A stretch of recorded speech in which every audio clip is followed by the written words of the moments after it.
From the Black Swan Media Studios, deep inside a secret underground bunker, we're speaking to freedom-loving patriots from all around the country and the world.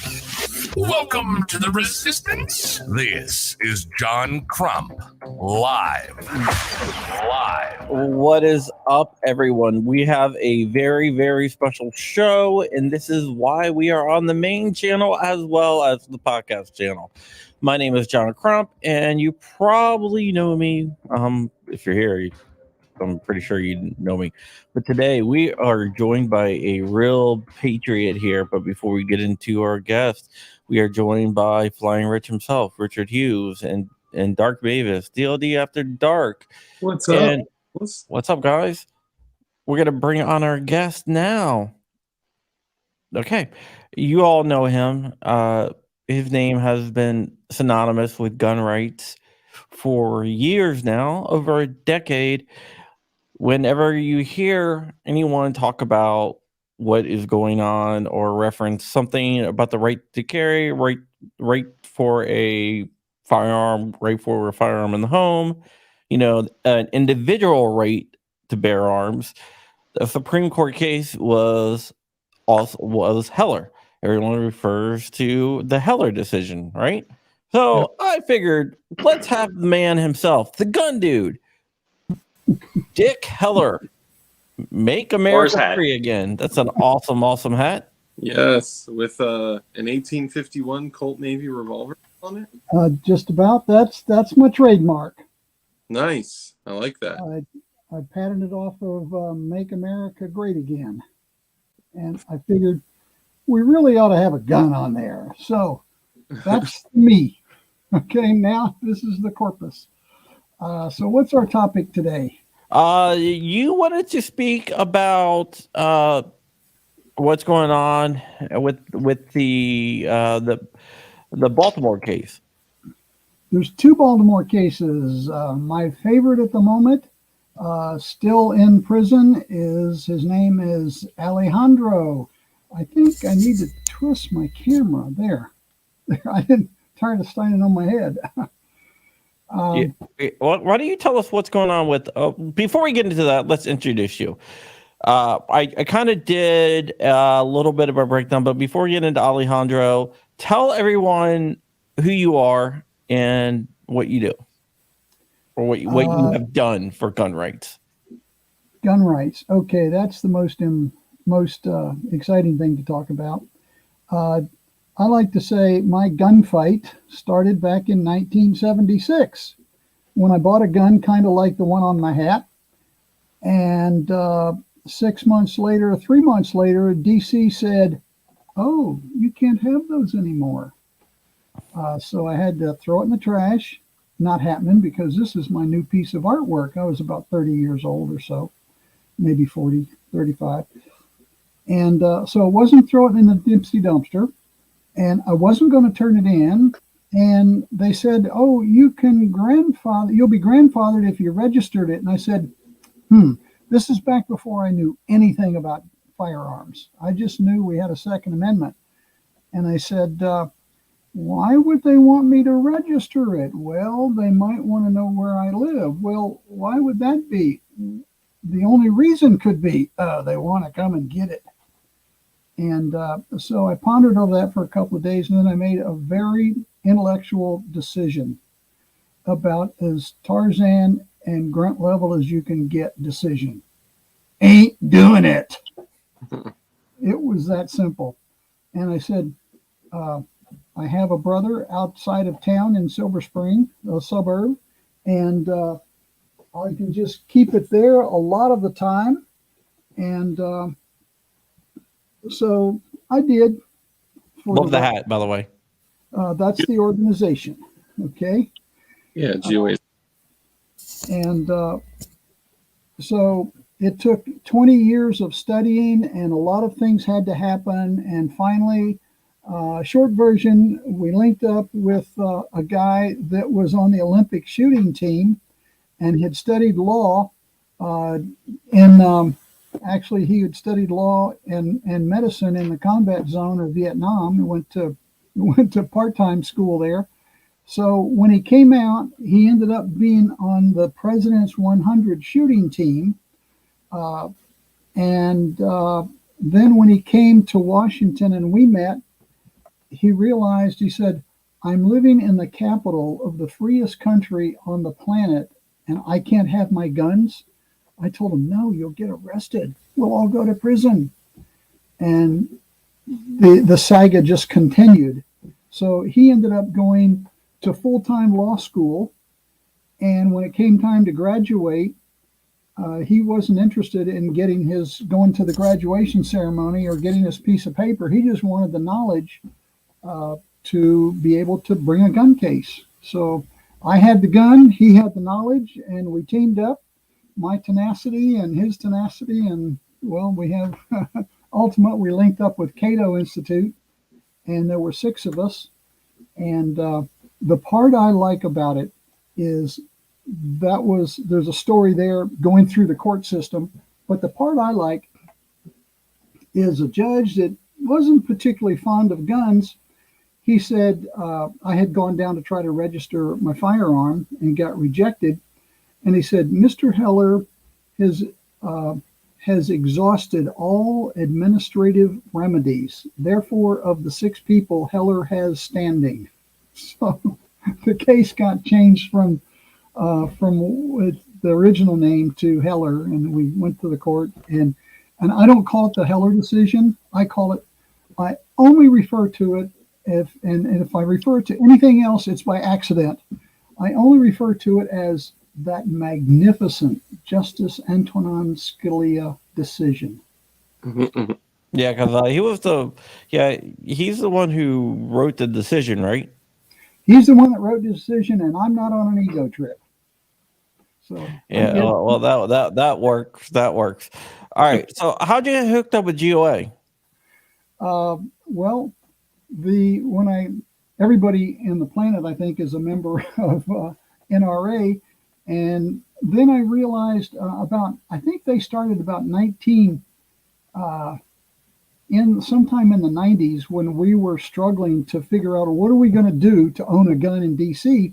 And I ran across Gun Owners of America, and the Pratts were saying, Larry Pratt was saying, said, we're the no compromise gun organization in DC. So, man, as soon as I learned that, I wrote them a check and been supporting them ever since.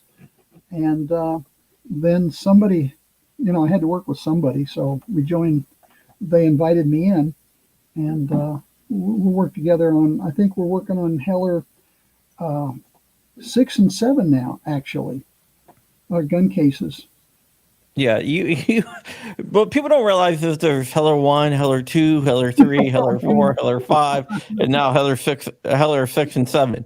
6 and 7, yes. So DC must get really tired of you suing them. Well, what's interesting is, forgive me, I'm just kind of new at this stuff. I'm trying to get my camera. I think it's important to show your teeth, right? As well as GOA. So the last time we had it was a meeting on the Hill, and everybody was going around the table introducing themselves, and I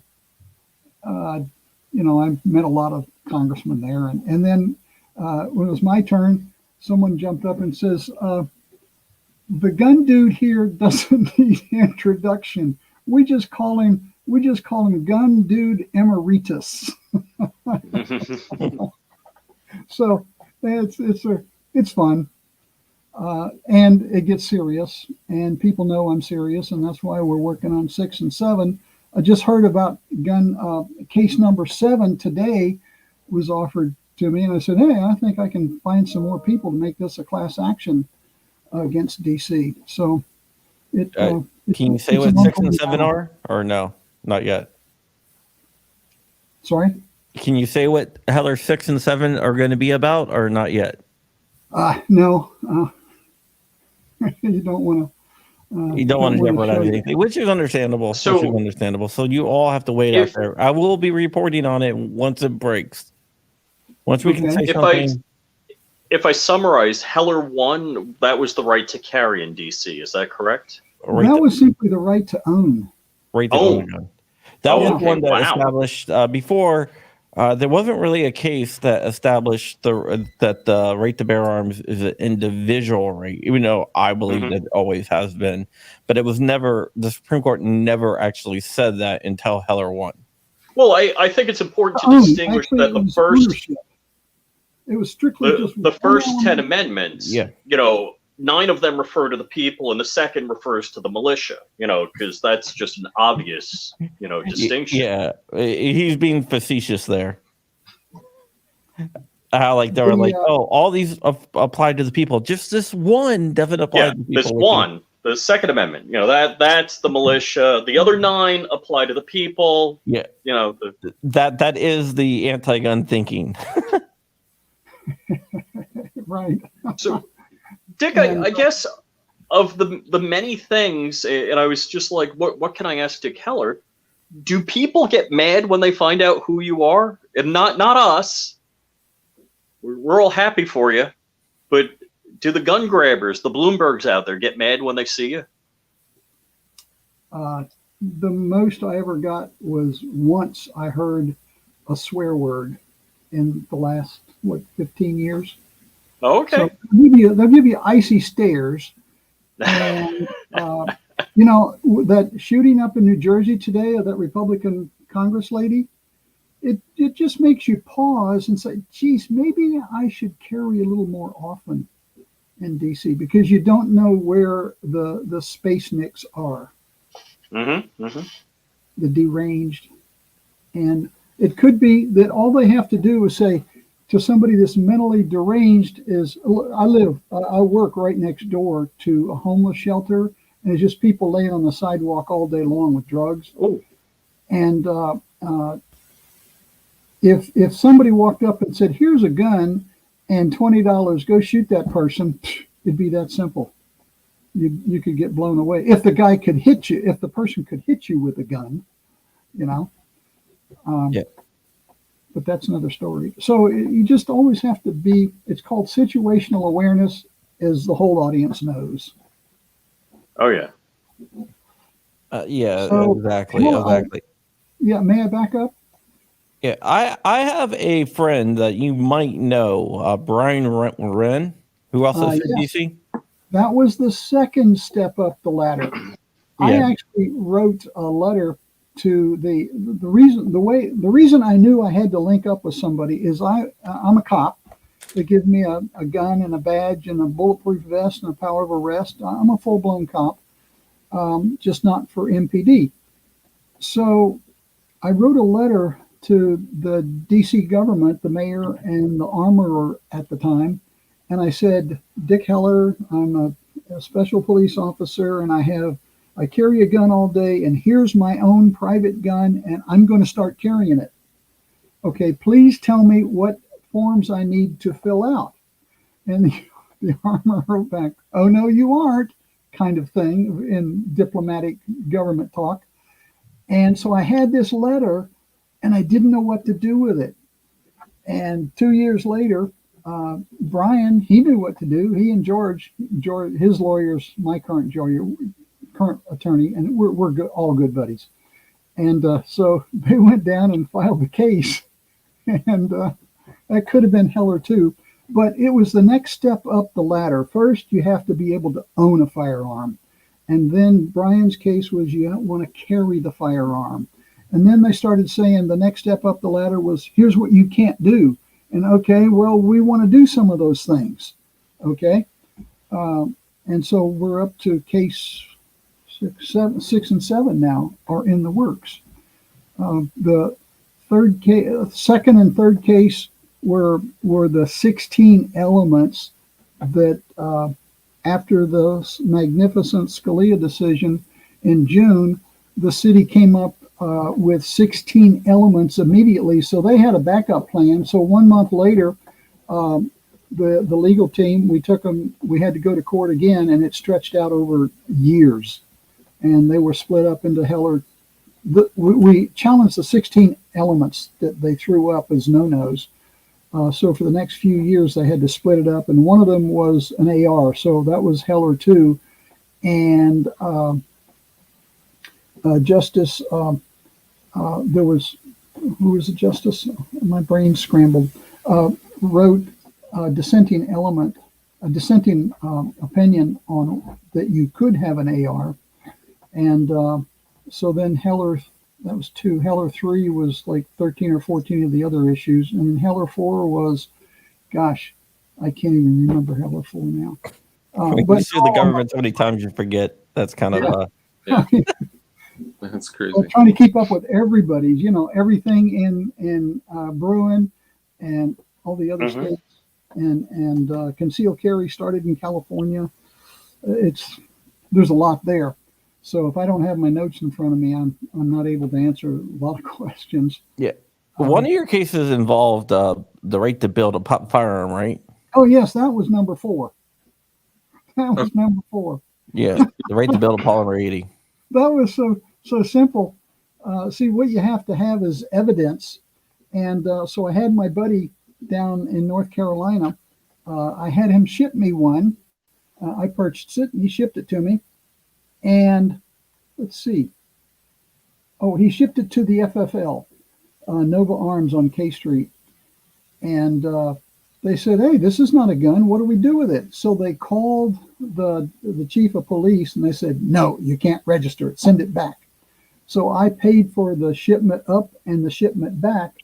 And so we had evidence that I had been, Heller had exhausted all administrative remedies with pieces of paper that we had it shipped to us and we had to have it shipped back.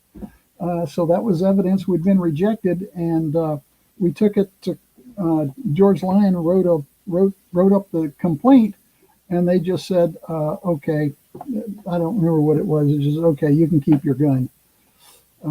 They should have just let me keep my gun in the first place back in 1976, and they wouldn't be going through all this. Well, I don't know. You've done a lot of good positive movement. We're all about the movement. We're all about the cause. So Sure. with that, you'd be in a very different place. Yeah, I hate to say it, it's through the adversity that you went through that gave way to a lot of us having our gun rights. Yeah. So it is a big deal. If you look behind Dark there, those are all polymer 80s, homemade firearms. You should see the pile over there. Great. So you're in America, not in D.C.? Correct. He's in Virginia. He's close to you. He's close. He's in America, yeah. I like Close. to say, if you want a gun, you have to go to America to buy one if you're a D.C. resident. Isn't that so sad? I mean, you would think that. I get a kick out of the humor of it. I think I'll go across the river to. Glad to be visiting you today across the river in America. Yeah, man, it's so crazy. I mean, there's a lot of times where so John and I both live in Virginia, and we'll be carrying constantly, and it's easy to accidentally end up in Maryland or DC. And there have been a lot of cases where people have been locked up. I had a friend actually who was arrested and had a firearm taken because he was honest with a police officer. Said, hey, I took a wrong turn. I have a firearm. It's completely disassembled. I was literally turning around on 495 to go back to Virginia, and they arrested him, took the gun. Thank God it was a Oh, shoot. They actually, there's no probable cause there because he has the was this before or after the transport laws were passed? Because he can travel all the way around the Beltway and they stop him. He's legal. But a question about that. So this has come up a lot. You're allowed to travel with a firearm, but if the police stop you, then you're stopping. So well, that's their problem. Also, you get to have it stored. Yeah, they do have state storage laws. So like Yeah, when you can't have it like strapped on you like a concealed carry. When I go to Maryland, and a lot of people will say that, this is bending the knee, right? I literally take it off my person. I clear it, put it in a steel, lockbox. It's a safe in my trunk, and then, lock it up, ammunition separate, And if I need to do some business in Maryland, then I leave. The moment I get back in Virginia, take it out, load it back up, put it in my waistband, and go about my business. Sure. That's what they think I do. Just kidding. Well, you're asking the wrong person because I'm not the attorney. Whenever I travel, I just make sure the people on the other end are taking care of me and they're armed. I don't have to worry. All right. Christy wants you to talk about how you sneak around in the crowd before you give speeches. Oh, gosh. Like I say, I'm not on an ego trip, but I kind of like having fun. My picture's everywhere, you'd think. So I'm the guest speaker at any place, and I'll go sit in the middle. And I've been to places where I try to talk to people. I say, hey, blah, blah, blah. Oh, nice weather up here. Is everybody carrying, whatever conversation opener? And they'll look at me like, who is this weirdo? And I'm not Brad Pitt or anything. But and then when they say, hey, is Heller here? Hey, where are you? And I jump up, and they say, oh, crap, I could have had a conversation with him. That's a message. That's a message for people to become introspective of who they are. I'll awesome. talk to a tree if it's moving. Hey, tree. Dark, I realized what we did wrong when we walked by Brandon Herrera at SHOT Show. Dick, Brandon Herrera is a famous gun tube. Brandon Herrera is a famous gun tube guy. Dark, I should have handed my camera to Brandon and asked him to take a picture of me and you together. Oh, that would have been great. That would have been good. Yeah. So let's get on to the topic we're here for. Dark and I we ate dinner with Larry Pratt. Larry Pratt is one of the big wigs over at GOA on Friday night. And he was like, I want you to get in touch with Dick Heller because Dick has this guy named Alejandro that needs help. And is there any way that you can help Dick Heller get out the message? So I said, absolutely. I'll do anything for Dick Heller because Dick Heller's done a lot for our rights. Thank you. So that's what we have you on here. And there's a Marine up in Baltimore named Alejandro. Now, tell us a little bit about what's going on with Alejandro up in Maryland. It's not a simple gun case. Picture this. Women want equal rights. They want the secretaries to have equal pay with truck drivers. And I'm thinking, what about a dynamite truck driver? That's the case, the thought that came up about in the mid 1970s when the women were screaming for equal rights as if they already didn't own 75% of the wealth in America. And so picture being a dynamite truck driver. That's pretty risky business, right? And if you do everything right, you keep distance on the highway and you don't speed and you don't slip on ice or anything, you could get from point A to point B reasonably risk-free, but there's risk there. Well, consider none of us would volunteer to be a dynamite truck driver, but consider having that dynamite buried in the middle of the road. And now you're a truck driver whose job is to drive over the road and find the dynamite by driving over it and seeing if it blows up. Can you picture that kind of a job description? Probably would not have a lot of people applying for it. Not a lot of volunteers, right? So Well, I get to keep it. Alejandro Gonzalez was such a driver. And I don't remember what it was called. It was I've seen him before when they were showing it off at Congress. It's a great big, incredibly big truck, and it's got a wedge bottom like a boat. So when it drives over something, the blast doesn't blow it up; it blows it 45 degrees out to the sides. Yep. Well, that was his job, and he found a lot of buried IED dynamite places. He's been blown up over half a dozen times. And remember in Iraq when that missile came into the Green Zone military chow hall and killed it? No, okay. Alejandro was there.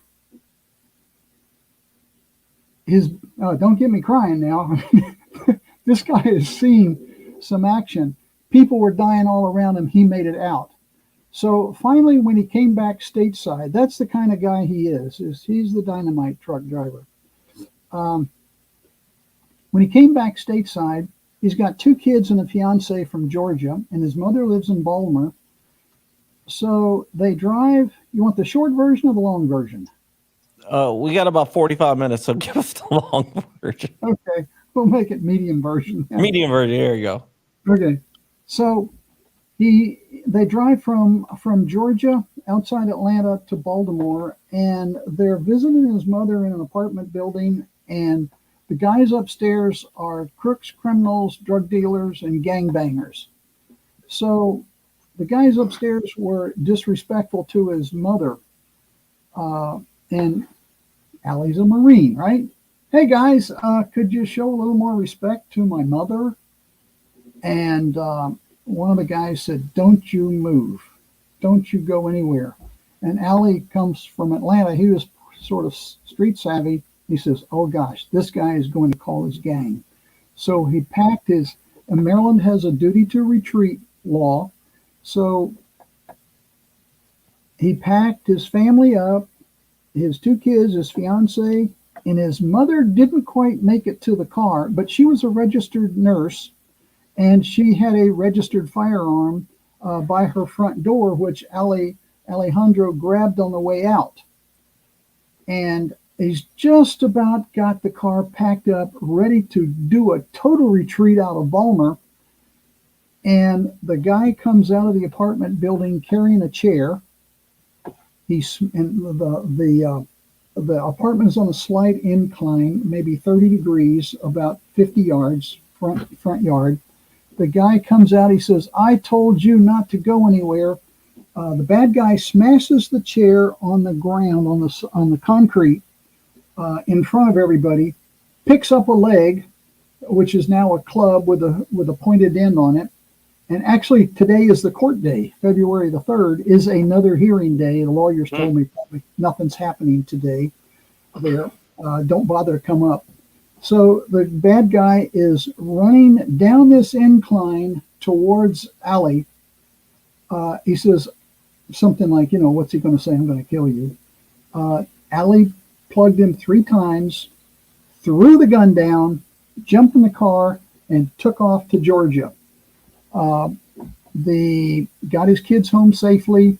He checked himself into the local VA hospital. As you can imagine, the guy, after being blown up so many times, probably had a good case of PTSD. So he immediately checked him into the VA hospital. He had them call the Baltimore legal system, and they came and extradited him. And he sat in a decaying, damp, cold Baltimore jail from September of 2021 for 14 months until Thanksgiving. Oh, shoot. Okay, he hasn't had a court hearing yet. Okay, pretrial confinement. And oh, by the way, we're not going to have a trial for you. What happened to a quick and speedy trial? Yeah, I don't know what that's worth, but That's so there's this the chief prosecutor of Baltimore was Marilyn Mosby, and Baltimore's, if it's not number 1 crime rate, murder rate in America, it's number 2 after Chicago. So she was throwing everybody in jail. If you ate a ham sandwich on the wrong Tuesday of the month, you're going to be criminalized and go to jail. So here's Allie, self-defense, clear case to all of us in the audience, and self-defense. And he's sitting there rotting with no medical attention, with PTSD for 14 months. So Marilyn Marilyn Mosby is on her way to jail because she was so corrupt. So the new guy comes in, I don't know his name, the new prosecutor comes in and says, we've got to clear these books. Alejandro, self-defense, look at the case, talk to the lawyers, send this guy home. So just before Thanksgiving of just this past year, they sent Alejandro home. The case was nulled. Clean bill of health. Can you imagine? He might have a beer or two over that one. So just before Christmas, now think of the viciousness of reinitiating the original charge. Oh, about 10 days before Christmas. Remember, he's got 2 boys, living with his fiance, and so he's back in Baltimore jail just before Christmas, and he's still there. And so, how do we in the audience can't figure out how your case is null processed, and maybe that's not even the right word. It was nullified in some legal term. You go home, and then they jerk you back to jail again. Okay, and he was supposed to have his first hearing after coming back to Baltimore, being jerked back to Baltimore before Christmas. It was supposed to be today, after having been put off a couple of times, of course. So I called his lawyer, Mike Shark, and he said, Heller, don't bother to come up. He says, there's nothing happening on this case. All they're going to do is continue it. And his fiancée, of course, drove all the way from Atlanta to here for this non-event today, but she'll stay somewhere. And I think they've moved his mother somewhere so that she's hard to find. And Allie's sitting in jail with these gangbangers, fellow associates, and he says he can't sleep at night. I don't know how big the bay is where he sleeps. You know, it's a 2-man cell or 40-man cell like the Army. I don't know. But he feels his life is in danger every time he's sleeping. So anyway, what we have it probably is because he was dealing with a gangbanger, and I'm sure they have other members of the gang in there. Oh yeah. Too, that most of the jails in Baltimore are set up kind of like a camp style. They're all bunks in general population, and anyone and everyone has access to anyone in general population. Not all of them, but most of them. Wow. And from what you just told me, and I believe you, I'm just saying for the sake of, saying it publicly, if that's how it went down, that's a clean shoot, right? The guy showed ability, willingness, and a verbal threat. He did his best to retreat with his family, and he resorted to, that method of self-preservation. That's a clean shoot. And the shame is if that happened in Georgia, he would have been free. Keep talking. He would have absolutely been free. So the fact that Maryland is just a communist state, that's the only reason that he's in this. Every gun owner should get a copy of this book, because those elements you just listed off, by Andrew Branco with a forward by Massad Ayub. Massad. Yeah. There used to be just 3 simple elements. Is there a threat? Did he make a threat? Is he able to do it? And you feel in jeopardy, you could use deadly force. But now you have to retreat in many cases. There's another case, prove your innocence, which it doesn't have a proper place in the court system. But let's say you're walking down the alley on your way, taking a shortcut from the bus to your house after work, and you meet some bad dude in the alley, and you're armed, and he's coming at you with some sort of a weapon, and you have to defend yourself, and he's dead, and or you wound him, and he comes to court, and the guy, the victim, the good guy, is wearing a suit and tie, and the other guy comes in disrespecting the court, dressed like a gangbanger, and his lawyer says, well, you said he attacked you, but the perp here says that you started the fight.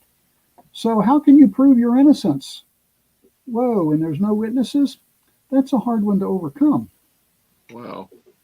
So there's a fourth element, is my point. Now, the fifth element is, so you're in your house defending yourself, and ladies and gentlemen of the jury, our shooter was in the kitchen with his back up against the sink, and the perp was about to hit him with a hammer. Now, if you were, wouldn't reasonable people have run out the kitchen door?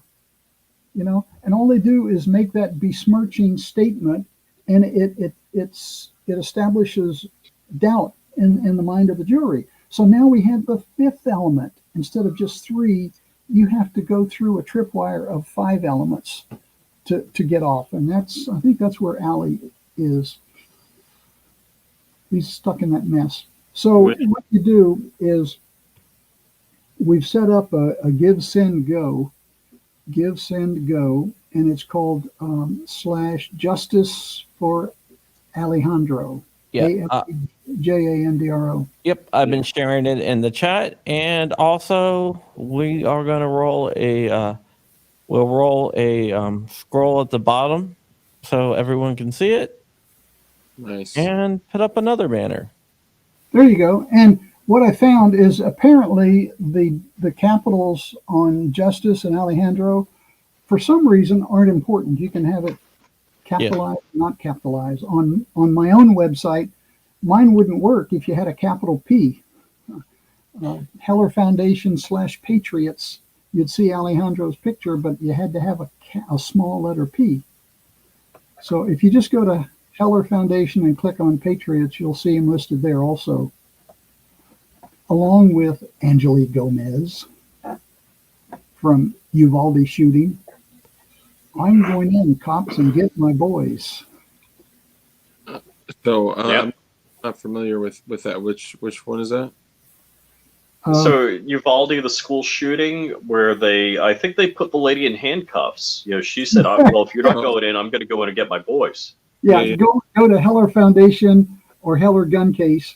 Yeah, there you go. Scroll it up, and she says, "I escaped the handcuffs, evaded the police line." Can you imagine her going through like a football line of scrimmage? She wiggled her way through there and jumped the fence. I'm going in and getting my 2 boys. And she brought out about 4 kids. Well, the 273 cops were standing around washing their hands and sucking their thumb. Yeah. What a hero. I've talked to her, and she needs help too. Yep. It wasn't she. Give some go right down there too. And here's There's Alejandro. A straight up war hero. Wasn't she fired from her job after they learned of her public news? You know, her being on the news. The only thing I know when I talked to her, and the reason I set up a website for her, she's living in a garage, and they took her boys away because the garage did not have curtains in it to be a proper home for her 2 boys. And true story. So sure. Give some go too. So when I talked to her, I said, you know, how's things going? And she said, well, she has a lawyer. I don't know if it's a Mark DiCarlo or another one now, but she said the police had been harassing her because of her success in breaking through the line. And showing them up. So she says they park police cars down at the end of her street, and they flash their lights and do funny things to kind of harass her. Imagine that. Yeah, in America. I mean, that sounds like West Germany, doesn't it? Yeah. East Germany, you mean? I was watching. Those are 2 of the cases that I'm supporting. Now, there's another one in Baltimore, but that's for another time. I was watching a follow-up report that she did where she said she was going to lose her job, or potentially, I'm not sure, but she had said that someone from the police had called her and said, you better stop doing interviews with the news or something happened. Yeah. So the fact that she seems like visited by CPS Child Protective Services, and it seems like law enforcement had attacked her for her taking a stand for her family. Sure, yeah, and if the cops are there, then they're going to look for every excuse. Oh, no curtains. Come and get her, boys. Protective Service. Yeah, that's great. When she was the one that, risked her life to get her boys, like once she saved them, they come in and take them from her. Like that's wrong. You know what I don't understand? 273 of them guys there, they all want to go home, but our job is to go to the gunfire. Yeah. Give me those shields. I'm going in. I mean, and that's the way I see it. And I wasn't there. And, but I've had enough cop training to know that that's our job. And if they had the shields there, I'd have said, I'm crashing through with 3 shields to protect me from AR-15 or whatever he had. And you guys be behind me and start shooting. Yeah. You do the shooting, I'll carry the shields. But that's not what happened. I'm not going to, Monday morning quarterback, but I would be willing to say that every single person on this show right now would have been willing to run in there with no expectation of leaving alive to stop what. It's what patriots do. Yeah. Yeah. Yeah, it's what. So she needs that's help. not what happened that day with those cops. She's the last time I talked to her, I'm due to call her again. I haven't called her for a while. But she's got, I think she has a harassment suit against them, certainly, violation of civil rights. There's one thing, since we're in that vein of conversation, there's something that I wish everybody in America know. Does anybody know about something called the Supreme Court Bivens decision? It's called the Bivens action now. Yeah. No. Anybody? Why don't you tell everyone about it? You say you'll tell everybody? No, so why don't you tell everyone about it? Oh, okay. Back in, if either federal or some municipality violates your civil rights, like the Heller cases and the Wren case. I think this was early 70s, right? What's that? The Bivens case. Bivens was 1967. Okay. I was and, close. Yeah, very close. There's something called, if you sue this, like we do, we sue the city. We say, George, look, here's my case. Can we do a 1983 action? What that means is if they violated your civil rights and we prevail, the citizens prevail, then the city, no loss to their pockets, of course, the individual legislators, but the city has to pay the court costs and civil rights, maybe civil rights fines. Okay. Well, so that works for federal and local. There's one that applies just to federal. And in 1967, 6 FBI agents violated Mr. Bivens' civil rights. And I think it was a property violation of some sort, not a broomstick. So that was a relief. But the case went all the way to the Supreme Court, and the decision was that these 6 agents had violated his civil rights. Therefore, they were to punitively pay for, and it's a sealed decision. We don't know if they paid $1 million or just the court costs or what, but it's been known thereafter as the Bivens action. So when someone violates your civil rights, everyone talk to your lawyer if it's federal, and most civil rights end up being federal if they're egregious. Ask them about filing a Bivens action. Yeah, I think it was the official title of the case was Bivens versus 6 unknown agents. Exactly. Yes. So we don't know what happened to them. Yeah. Well, yeah. The government wouldn't give up their name, so. Well, it's just like in January 6th, they wouldn't give up the shooter's name, the cop that shot. Actually, that took about a year. Took about a year, yeah. Yeah, so, I think so it was like 6 versus 6 unknown agents because they couldn't get the names. They didn't want the public to have the names. That's so what I thought would have been cool is, believe it or not, in Heller 1, it cost an even, I signed the papers that said Dick Heller will not get a penny of this, and the amount was $1.2 million. Okay. Oh, wow. And that was the court costs. So there happened to be 12 members of the city council.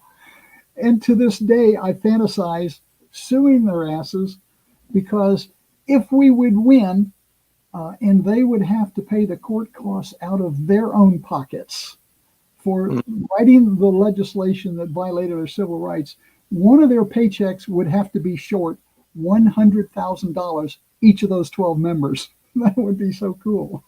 Oh, yeah. Wow. And what an example.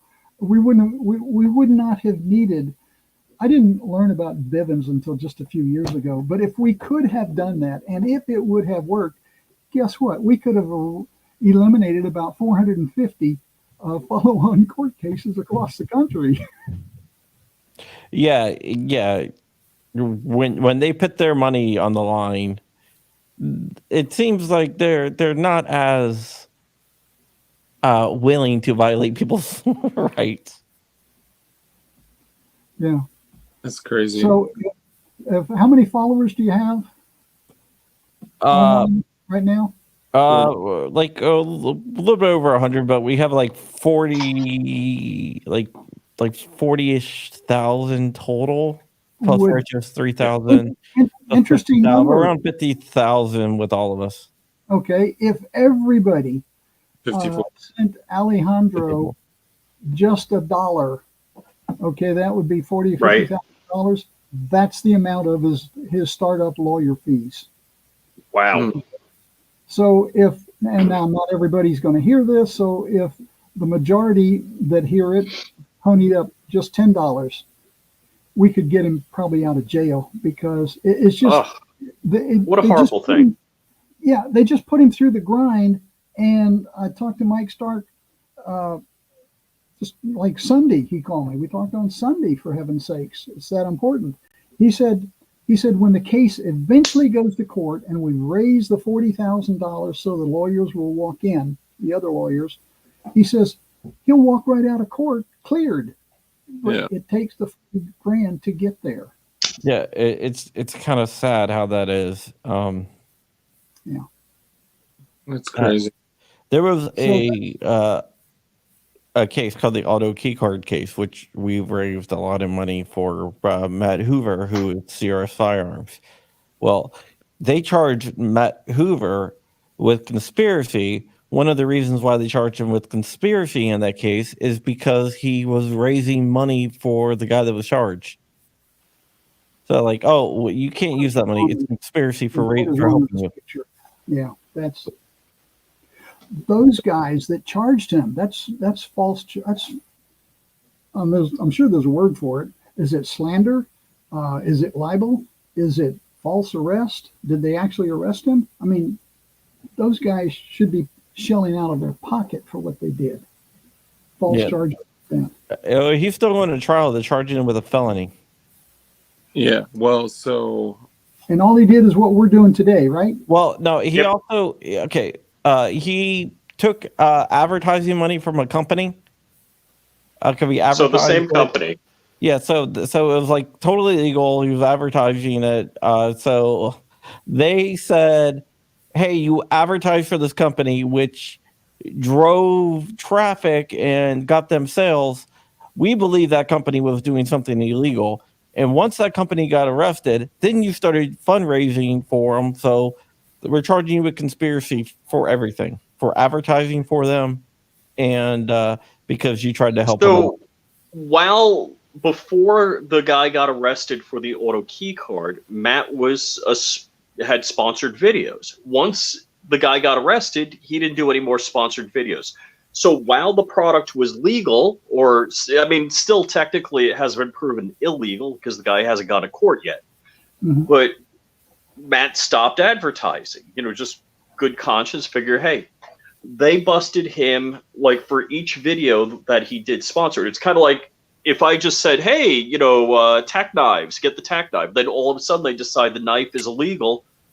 coming after and charging me with collusion. I'm like, so Conspiracy. do you? Yeah, conspiracy. Sorry. Do you charge like ABC, NBC, CBS for crimes because Ford cars that they advertise get into accidents? Oh, Volkswagen, how they fake the data? Yeah. Like they advertised for VW, they took money from Volkswagen, or was it conspiracy? And to be clear, these were just business card size pieces of metal with A picture. It was inspired by the Lightning Link, which isn't even to spec. It was a conversational piece to show how crazy, the ATF's laws are on. Some of them were bottle openers. They had a bottle opener cut into it. Yeah. And they weren't even the correct size. It just showed you what they look like. Yeah. And if you did file them to the correct size, they didn't work in any modern firearm. Yeah, you would have had to get it. A very specific type of firearm and bulk carrier group and things like that.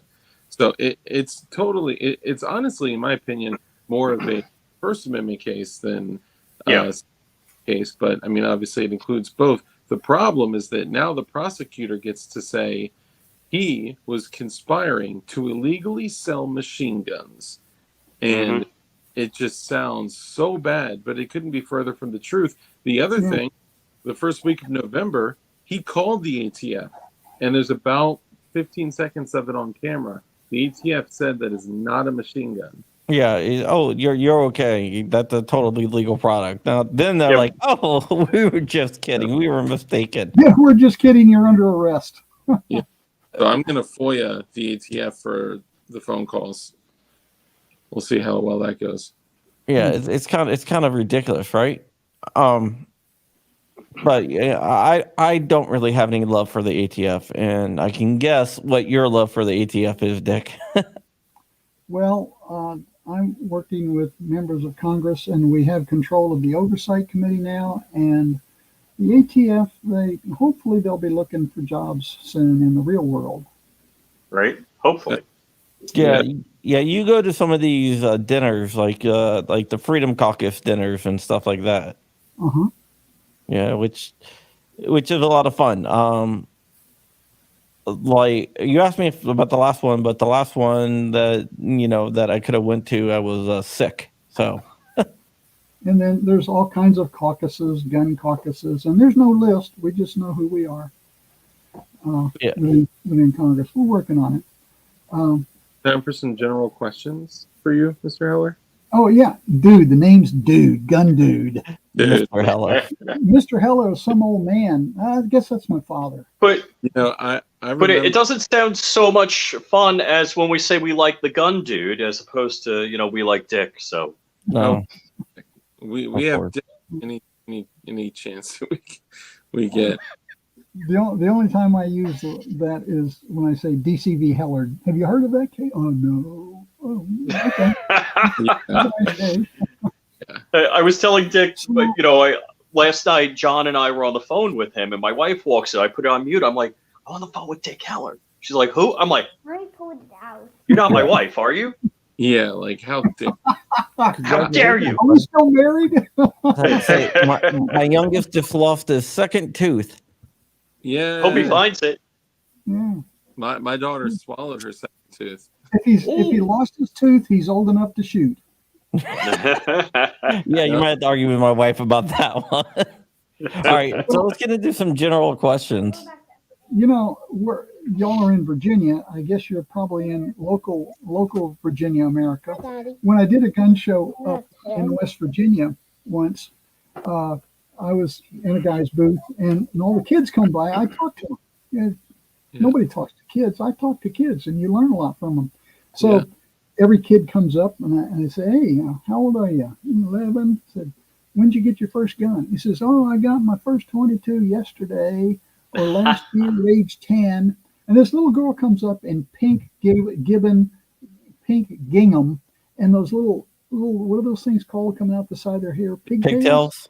Pigtails instead of a ponytail. She's the sweetest little thing. And I say, hi there, young lady.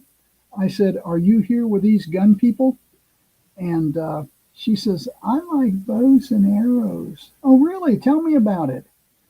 And then her dad chimes in. Oh, well, we just went hunting and she got her deer. She just got a deer with her bow and arrow. And I'm thinking, cool.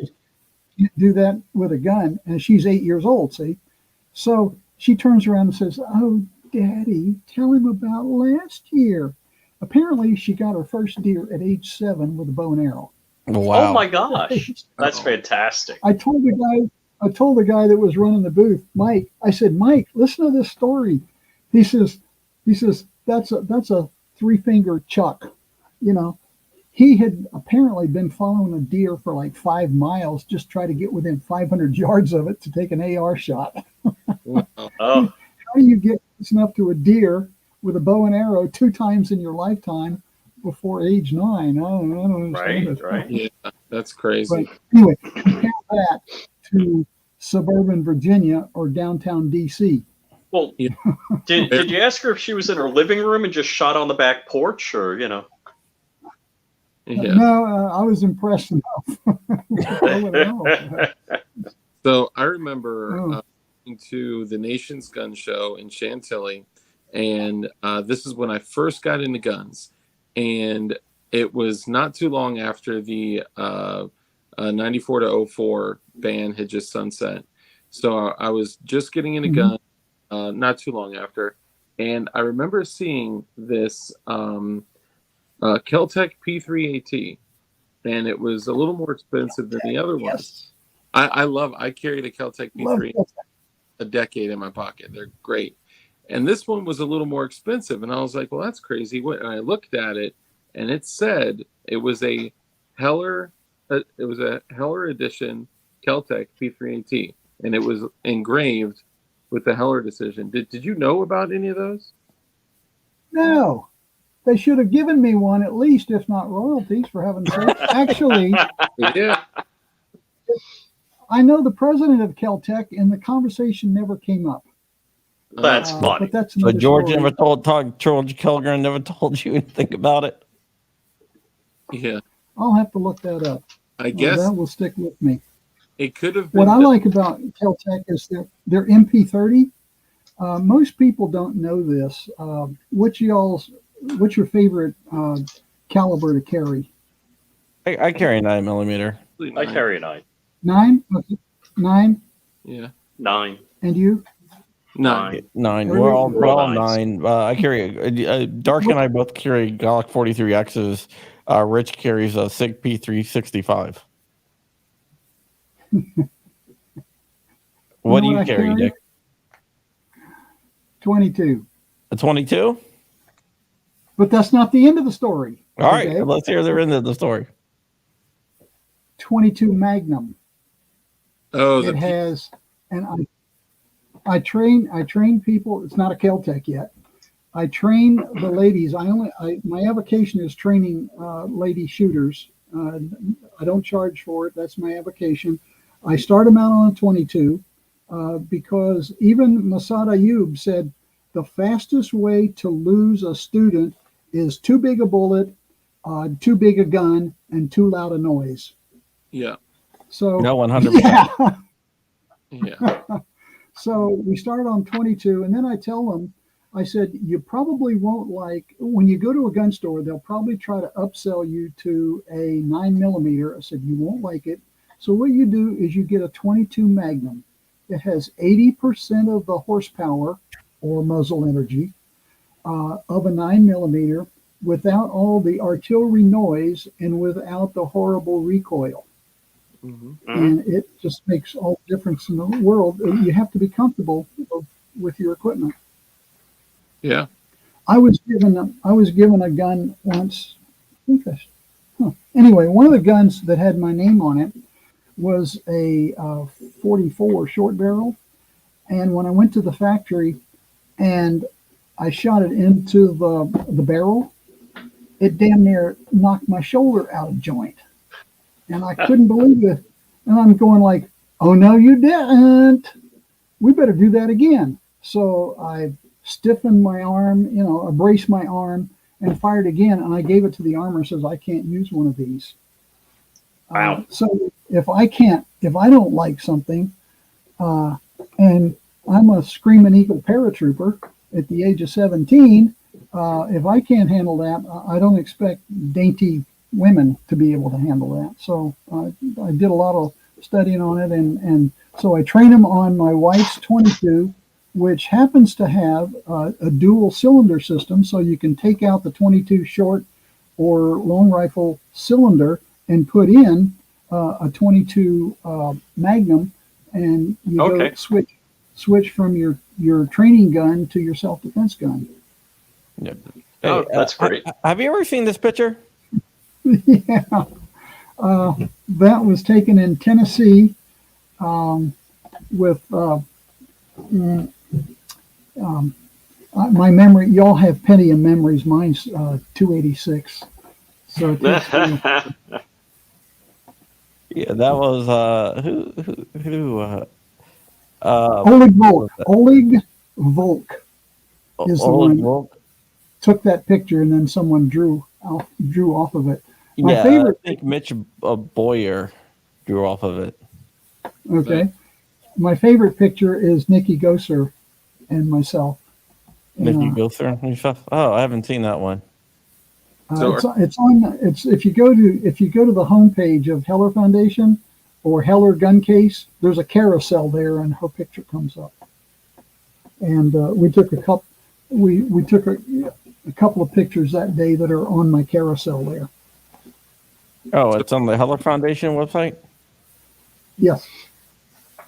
So are you I'll have to find it. PMR 30? The one with 30 rounds of the magazine? Yes, 30.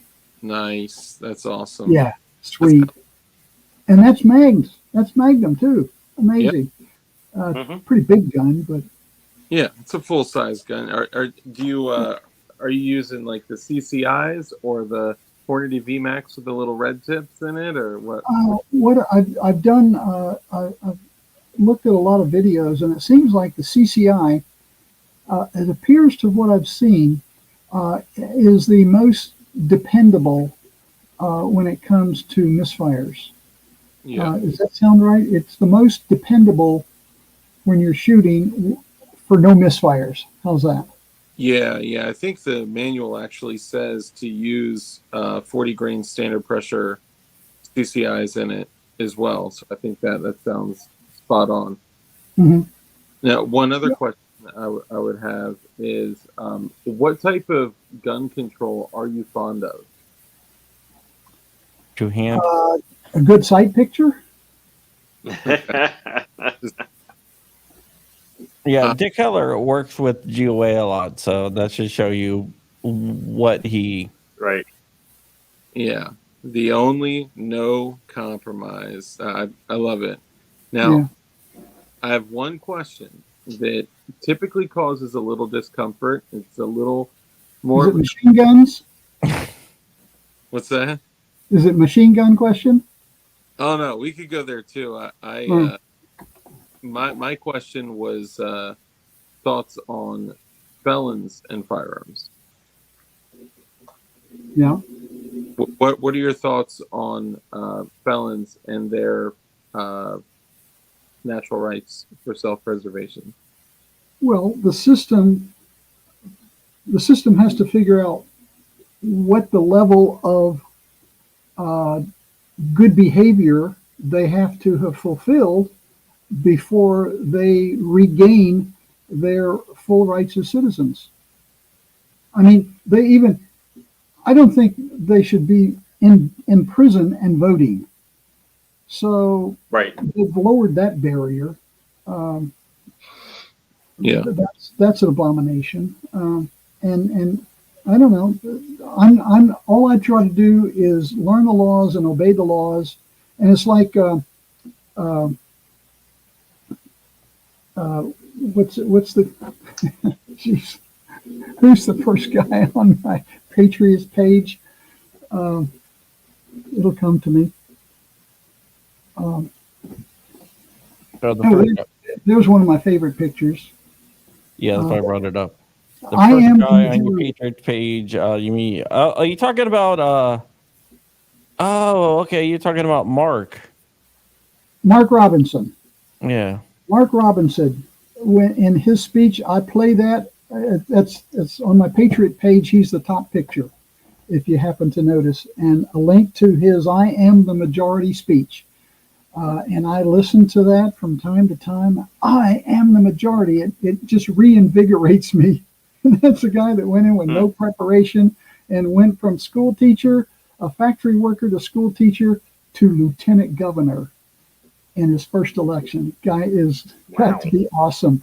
But he says, he says, I'll tell you what's going to happen. You're going to pass these laws to turn in our guns, and I'm going to go down and turn in my guns. But I'll tell you what's not going to happen. The Crips and the Bloods on the other side of town, they're not coming to turn in their guns. Yeah. You know? And my favorite phrase now is when anybody talks about gun control, my favorite question is, if I ever had a chance to talk to the mayor talking about gun controls. I mean, after the Potomac Metro shooting just yesterday, she said, you know, we have too many guns and all that crap. My response is, Madam Mayor, you might think that we have too many guns. How many times have you gone down to Mississippi Avenue and handed out gun registration forms? Plus, the metro is a gun-free zone. Of course, we're working on that. Yeah. So you know the gun laws only. You can carry in Virginia. Yeah, but Not in gun DC. laws didn't prevent that from happening. Of course not, because Exactly. I don't understand. by definition, criminal you cannot legislate against evil, and this is what they don't understand is that by definition, the criminals are going to break the law, right? It's still illegal to murder. It's still illegal to shoot people like that. You know that they don't understand what they're doing, or they perfectly understand what they're doing, and they want to strip us of every amount of control we have over them, which is the ability. All vote Democrat so that they can try to take all of our guns away, so they'll have an easier day at the office when it comes time to mugging. Yeah, they don't want a bad day at the office. Yeah, they're criminals. They're not stupid. They're just criminals. They definitely do. But all right, it looks like we are out of time. I want to thank you so much for coming on, Rich. You can find Rich at flyingRich on all social media platforms, flyingRich_official, and he has a new YouTube channel, flyingRich Firearms. Check him out there. DLD After Dark on YouTube and all social media platforms. Who do you have on tonight? I actually have a very exciting guest that most of you guys won't expect. Now, Rich? I know would probably guess that I'm going to have, somebody on to talk about the new Polymer 80 jig that's available at DLD Hardware, but this is somebody else. This is a YouTuber that all of you know and love that has recently been canceled. Don't say anything. Oh. I know who it is. Don't say anything. Don't say anything.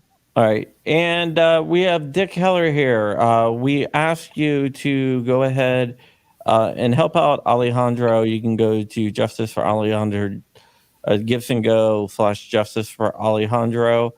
I'm going to put it out in the chat one more time. We would definitely appreciate it. You can also go follow the Heller Foundation at hellerfoundation.org on YouTube, where you can follow Dick's many lawsuits against DC.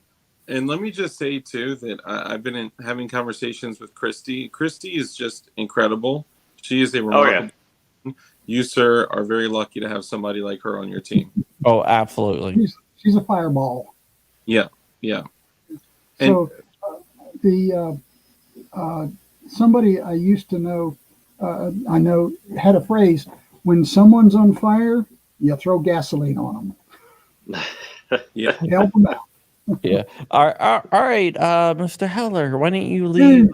Dude. I know. Gun Dude, why don't you leave us with final words of wisdom? Go to Heller Foundation. We have to raise sometimes $1.2 million. Actually, Heller 2 cost exactly $1.2 million also. Wow. What a coinkydink. Unbelievable. Fortunately, on my cop salary, I didn't have to pay all that. We had people helping, like GOA and the other organizations. But We need all the help we can get, because the more, if people support us, if they're listening to this channel and they support us, then they'll get that much more support